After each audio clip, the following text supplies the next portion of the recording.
Hello, good morning. Good morning, everybody. We, the United Kingdom, France, Denmark, France, Greece, and Slovenia, call for today's urgent meeting of the Security Council on the situation in Gaza. We condemn the government of Israel's decision to further expand its military operations in Gaza. This plan risks violating international humanitarian law. We call on Israel to urgently reverse this decision and not to implement it. And we reiterate that any attempts at annexation or of settlement extension violate international law. Expanding military operations will only endanger the lives of all civilians in Gaza, including the remaining hostages, and result in further unnecessary suffering. Just this week, the Security Council heard a harrowing testimony from Itai David, the brother of Eviatar David, who was cruelly taken hostage by Hamas on 7 October and has been held in atrocious conditions in Gaza for over 22 months. His briefing was a stark reminder that the suffering of the remaining hostages and their families must end. The Security Council has consistently called for the unconditional and immediate release of all the hostages.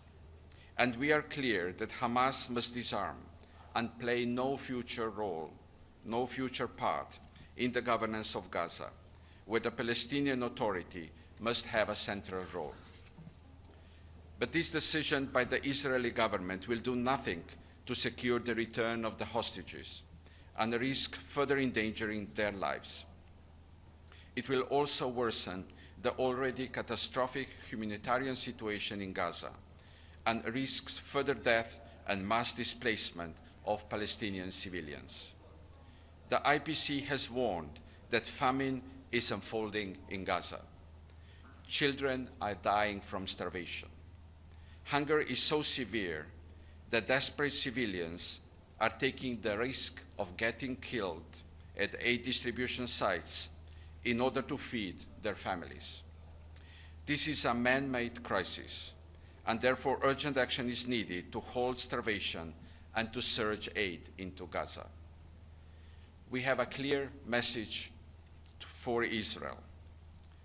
Lift restrictions on aid delivery to allow the UN and establish humanitarian partners to operate safely and at scale, in line with the principles of humanity, impartiality, neutrality, and independence.